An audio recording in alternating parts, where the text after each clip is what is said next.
Everyone, is Infinite Horizons here. I just wanted to talk about um, Westjet Encore suspended services from Sydney to Halifax, Sydney, Nova Scotia, obviously, effective November 15th.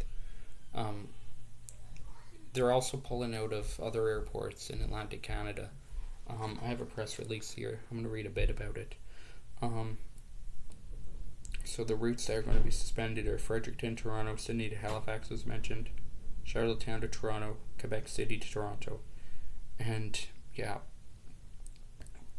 So it is. It's not good because that'll mean, I guess, they say only for the winter, but they're probably going to extend that. It's probably going to come full time, like not having flights, and that'll mean there'll be no direct flights from Cape Breton to the provincial capital, which I don't really like because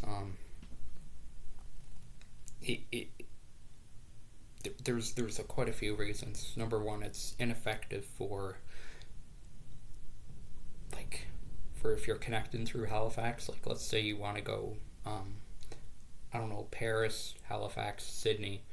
You would have to go like Paris, Montreal, Sydney, and that'd be longer. And it's just like business too, because I don't know. I think there's people that do that flight, maybe not daily, but maybe a couple times a week for business. And this route has had a really long history of being operational. I know Air Nova did back in probably through the. I think they started in the 80s and into the 90s and into the early 2000s, and Air Nova became, I think, part of the Air Canada brand, and then became Air Canada Jazz, which then became Air Canada Express in 2011. They used to operate Dash 8 100s and 300s on that sector, but then I believe in 2019 they transferred to the bigger 400, and they cut down on the. I think it used to be, I think 4 or 5 times daily, and they cut it down to 2.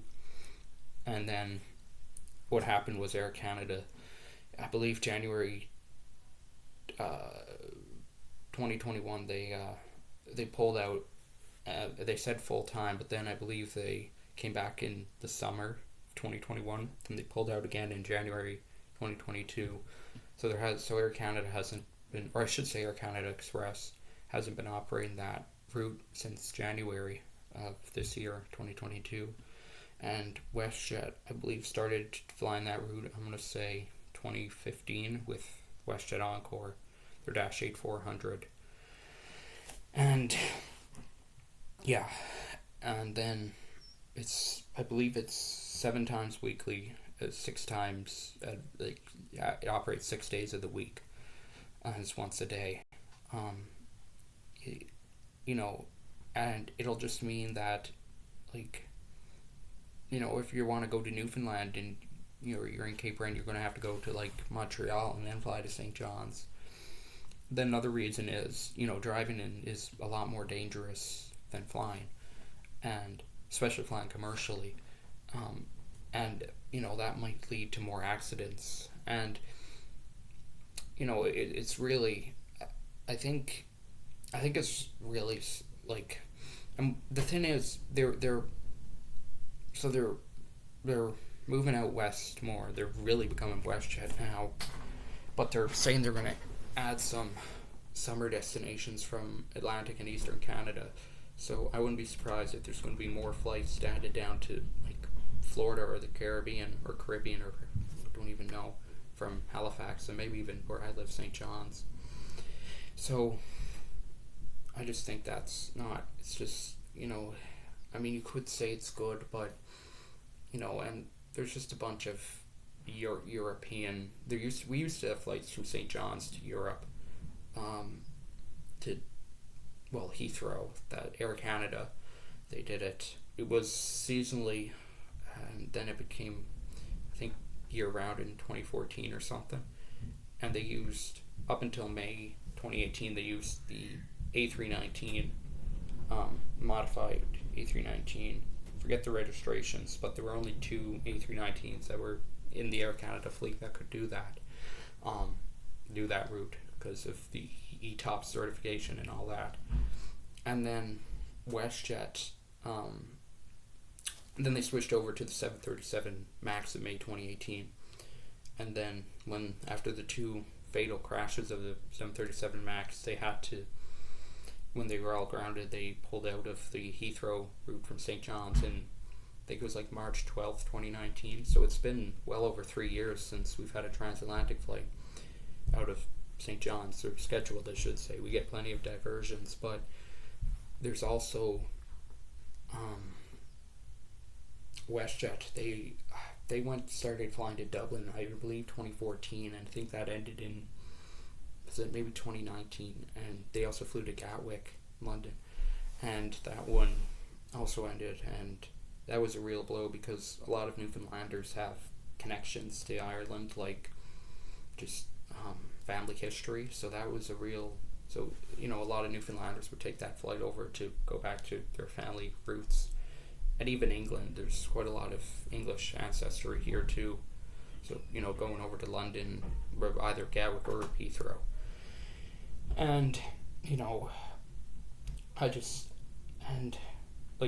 Air Canada used to fly, Air Canada Express, operated by, on behalf of Aviation Air, Exploits Valley Air Service. They used to have a vast network of flights within Newfoundland and Labrador, like St. John's, Gander, Deer Lake, not Stephenville, Happy Valley, Goose Bay, I believe even Wabush at one time, but that ended. They used the Beechcraft 1900s. They ended that in May 2020. So that was a real blow, and I think there was some, and I guess Avis lost a lot of money, losing their agreement with Air Canada Express. So that was a pretty bad blow. And the only real, WestJet, they have service to Florida, but the only, during the real dark days of COVID, the only international flight out of St. John's was to St. Pierre, operated by Air St. Pierre on their ATRs. And it's just, I live fairly close to the airport, and there is, some traffic. It is starting to pick up, because Swoop, WestJet, the low-cost subsidiary of WestJet, they started flying here from, I believe it was Hamilton, and then Lynx Air started coming from Pearson. So it's nice to see there's more competition on the flights to Pearson.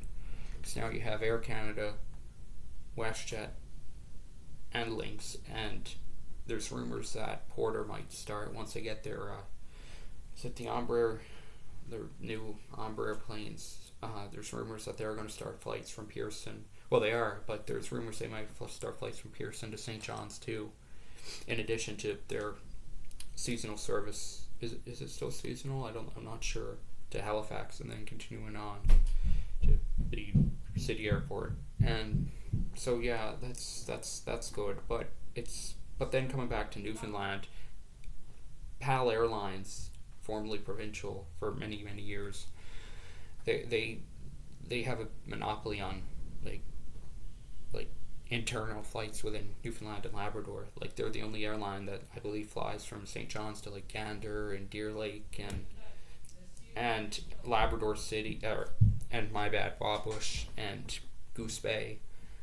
So, and St. Anthony, it's not good, and I just wish there was more competition. And it's really expensive to fly, and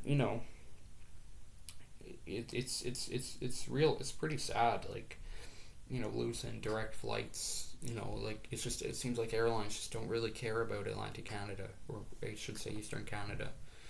But I don't know. It's just really, I just wish there was more competition here. I've been wanting for years for there to be a flight to Iceland on Iceland Air, and they could easily do that on their 737s. 737 Maxes. And believe it or not, Newfoundland is so close to Iceland that I believe a CRJ 1000 could technically fly there, although Iceland Air does not have them. So, yeah, there's just so much, and Flair started flying to Deer Lake, and I'd like them to fly here eventually, maybe next year, but it's there's just not much competition, and it's just so yeah, it's just not good. Anyway, on a more positive note, I got some stuff from the it's called the Atlantic Canada Aviation Museum. It's located right next to Halifax Airport. I'm going to show you that because some of the stuff I got is really cool. I got this Air Canada Gemini Jets 1400 DC-8 model. That was really good, and I'm going to set this up and I'll probably do a separate video for that. And I also got this like amenity kit from the museum, $9.99. It's like I don't know if it's I mean it's got to be an official one because there's things in here that have the Air Canada logo on it. I'll show you the contents. So there's socks, an eye mask,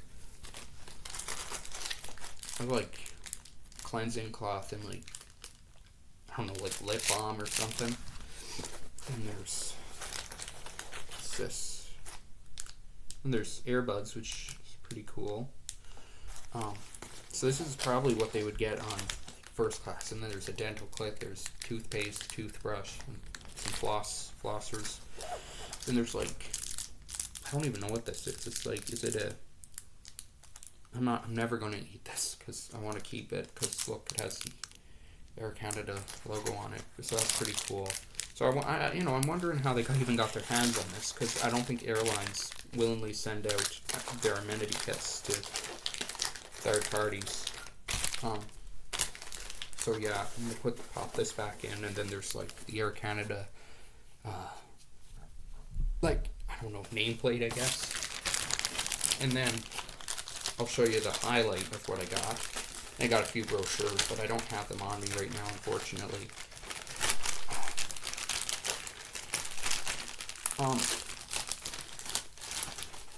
So I also got might be the coolest aviation thing I've ever bought. Gotta be very careful because I got these for dirt cheap, but they're I got some like plates and culinary from Canadian Pacific Airlines, who merged with, or they merged or something with, then they became Canadian in I think 88 or 89, and then Canadian merged with Air Canada, I believe, in early 2001 after being acquired by them in 2000. And then I also got, I don't know what this is meant to be, like maybe soup bowls or something. Got two, and you can see the CP logo on it, which is really cool in my opinion. And then another one. Then look, CP is very sort of bad, but CP Air. And I've told myself I'm never going to be drinking or eating out of this because they're so careful. This is made exclusively by CP Air, and I believe Japan. Made in Japan, so that's interesting. See, exclusively CP Air. Exclusively for CP Air. And these were, I was surprised, they were dirt cheap. I think they were like $3 or $4 each. Like I think they'd be like, I don't know, like $100 on eBay. And but you know, it's an awesome museum, and they have a really, like, they have so much. It's probably the best aviation museum I've ever been to. I don't know if it's the best, but it's definitely the best in Canada that I've been to. I was at one in Scotland that actually had a Concorde. There, I have to be very careful with this because you don't want to break them because they're vintage, right? So, anyway, thank you guys for watching my rant, and that it's it's disappointing, but what can we do? I honestly thinking about writing maybe to the government or maybe even the airlines about it, because it's just it's confusing and everything. But I just want to let me, and I'm sorry if I've stuttered or rambled on too much, but that's just the way I am. But anyway, thank you for watching, and I hope there'll be like a solution, or we'll get more flights. Anyway, bye now, and have a good day.